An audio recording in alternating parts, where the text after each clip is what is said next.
लेकिन महाराज इधर सारे लोग दुखी पड़े हुए हैं। क्यों? क्योंकि कन्हैया एक थे सांत्वना देने के लिए, वो भी चले गए। अभी 5 पुत्रों का वध हुआ, उसका दुख था ही था, कन्हैया भी चले गए। लेकिन कुछ दिनों बाद एक खुशी का समय आया। जिस बालक के ऊपर सस्थामा ने ब्रह्मास्त्र चलाया था, उस बालक ने आज जन्म ले लिया। बच्चे का जन्म लेना कोई बड़ी बात नहीं, सारे बच्चे जन्म लेते हैं। लेकिन जन्म लेते ही बच्चे ने आसन लगाया, आसन लगा के बैठ गया, पद्मासन में बैठ गया और चारों तरफ निहार करके देखने लगा। तो बोले क्या व्यास जी हैं क्या? मैया थोड़ा सा आश्चर्यचकित हो गई। तो व्यास जी से कहते हैं, प्रभु ये कैसा अजीब बालक है? व्यास जी कहते, माता जी ये बालक उसको खोज रहा है जिसने इसकी रक्षा किया। सारे गुणों का वर्णन होने लगा। सर्वगुण संपन्न होगा, रंतिदेव जैसा उदार होगा, अयाति जैसा धार्मिक होगा, धर्मराजी जैसा धर्मनीतिज्ञ होगा, अर्जुन जैसा धनुर्धारी होगा, भीम जैसा गदाधारी होगा, नकुल सहदेव जैसा सुंदर गणितज्ञ होगा।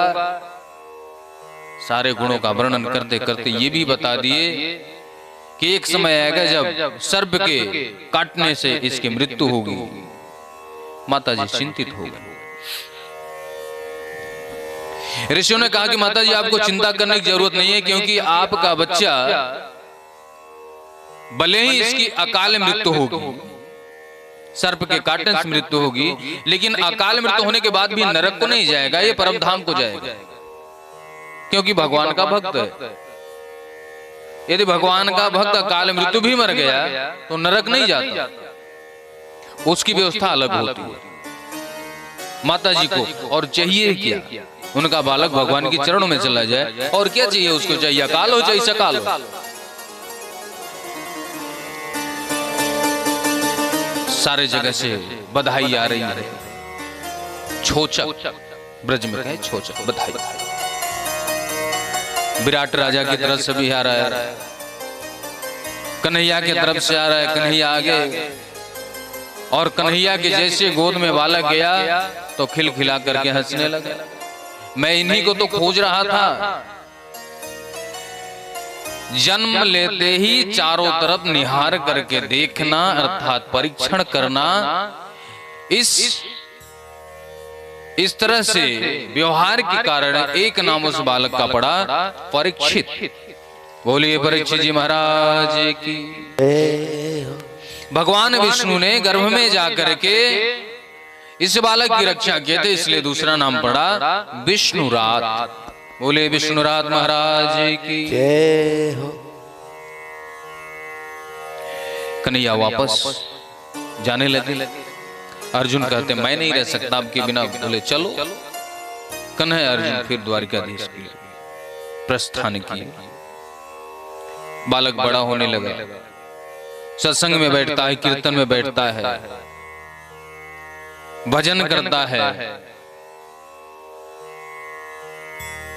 अर्जुन को गए 7 महीने हो गए, लेकिन अभी कोई संदेश नहीं आया। आज बाबा भीम दादा से कहते हैं, धर्मराज जी भीम दादा से कहते हैं कि भीम, अर्जुन को गए 7 महीने हो गया, क्या हम लोगों को भूल गया? क्या हम लोगों की याद उसको नहीं आती? लगता वहां जाकर के वहां सुख में लीन हो गया। उसी समय देव ऋषि नारद सहतंबरु के साथ आए। धर्मराज जी को थोड़ा इशारा किया कि अब शकुन होने वाला है, बताया नहीं, और सीधे धृतराष्ट्र के पास पहुंचे और जाकर के कहते हैं कि आपके 100 पुत्र मारे गए, इसके बाद भी कुत्ते की भांति भीम के दरवाजे पर रोटी खाने के लिए पड़े हो। जो कभी सर उठा करके बात न किया हो, आंख मिला करके बात न किया हो, आज वह कुत्ता यदि बोल दे दुख तो होगा। लेकिन दुख के साथ साथ वह बात उनके समझ में आ गई। भीम दादा ने कहा धृतराष्ट्र से, विदुर जी कहते हैं अहो महियसी जंतुर जीवितासा अया भवान भीमा पवर्जितम पिंड मादत्ते गृहपालव। जैसे एक रोटी के टुकड़े के लिए कुत्ता दरवाजे पे खड़ा रहता है, पूंछ हिलाता है, वैसे आप भीम के दरवाजे पे पड़े, आपको तो भजन करना चाहिए। वो बात विदुर जी की बात हो।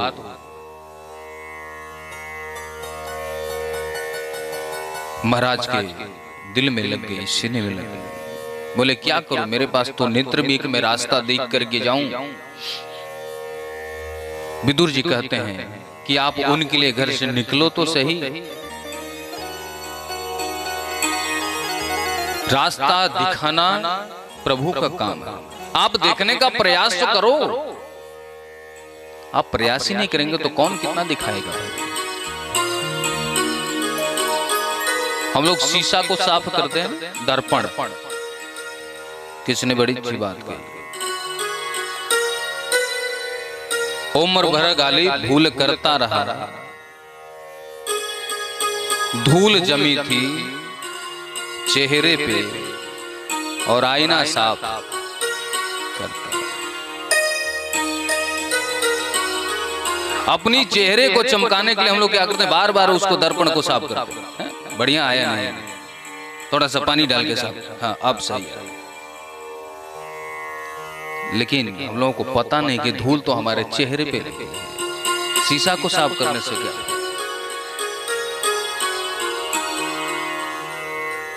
विदुर जी ने जैसी ये बात कही कि आप देखने का प्रयास तो करो, आप पहले से ही मान गए कि हमें नहीं देखना है, तो फिर बात ही अलग है। एक बात कहने से धृतराष्ट्र ने घर का त्याग कर दिया, पत्नी को लेकर के घर से निकले, भगवान के भजनों का आनंद लिया, कीर्तन किए, भजन किए, श्रीमद् भागवत महापुराण के 10वें स्कंद का पाठ किया और अपने धाम को प्रस्थान किया। घर से निकल गए। इधर अर्जुन नहीं आए हैं, धर्मराज जी बैठे हुए चिंतित होकर के। रात्रि बीता, सुबह पहुंचे, पिताजी को प्रणाम करने, माताजी को प्रणाम करने, वहां माता पिताजी नहीं है। बोले मेरे से बड़ा पापी कौन हो सकता है, बैठ करके रो रहा। उसी समय अर्जुन का आगमन हुआ। अर्जुन ने आकर के चरणों में प्रणाम किया, भैया आपको प्रणाम। अर्जुन 7 महीने बीत गए लाला, मेरी तो खबर ही भूल गई, कोई पतो ना है। यहां से ज्यादा सुख मिल रहा था क्या? अपनी मां को कोई भूलता है? वो बार बार पूछते अर्जुन नहीं आया, अर्जुन नहीं आया, अर्जुन नहीं आया। अर्जुन कुछ बोलते नहीं। क्या हुआ, कोई दुख वाली बात है? अरे किसी का अपराध हो गया तुमसे, किसी बालक का अपराध हो गया, किसी ब्राह्मण का अपराध हो गया, किसी ऋषि का अपराध हो गया, किसी गाय का अपराध हो गया, कोई अपराध कर दिया क्या? तुम्हारा चेहरा झुका हुआ मलिन क्यों है, उदास क्यों है? अर्जुन चरणों में दंडवत करके कहते हैं भैया क्या बताऊं, क्या बताऊं, कुछ बता ही नहीं सकता। अरे बताओ तो सही, क्या किसी अगम्य अगम्य स्त्री के साथ तुम्हारा संबंध हो गया जो बताने से डर रहे हो? यह बात सुनकर के अर्जुन को बहुत दुख हुआ। बोले भैया ऐसी कोई बात नहीं है। तो बात क्या है? 3 घंटे से मैं बोले जा रहा हूं, बताओ तो। कहते हम लूट गए, बर्बाद हो गए, वंचितो हम महाराज हरिणा बंधरो पीड़ा। जैसे एक हिरण की कस्तूरी छीन जाए, एक नाग की मड़ी छीन जाए, तो अफन पटक करके मर जाता है, उसी तरह भैया हमारा सब कुछ समाप्त हो गया। बोले क्या हुआ? बोले कन्हैया चले गए। कन्हैया चले गए? कहां चले गए? बोले अपने धाम को चले गए। यदुवंशियों ने वारुणी नाम की मदिरा पान करके आपस में लड़ करके समाप्त हो गए। अंत में कन्हैया भी हमें छोड़ करके चले गए। अब कन्हैया नहीं तो हमारा क्या काम? दरवाजे के पीछे माता कुंती सुन रही थी। जैसे उन्होंने सुना कन्हैया चले गए, बोले जब कन्हैया चला गया तो मेरा रहना किस काम का? धड़ाम से गिर गई और अपने पांच भौतिक शरीर का त्याग कर दिया। दादा कहते हैं, अरे भोले भंडारी, मैंने तो सोचा इतने दिन बाद आ रहे हो तो कुछ अच्छा समाचार सुनाओगे। आते आते कन्हैया को विदा कर दिया और उसके साथ ही मां को भी विदा कर दिया। जब कन्हैया छोड़ गए, मेरी मां छोड़ के चली गई, तो हमारा रहना किस काम का?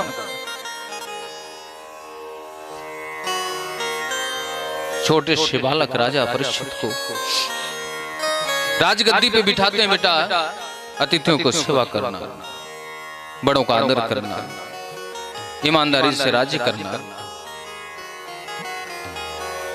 छोटा सा बालक पूछता है, बाबा आप कहां जा रहे हो?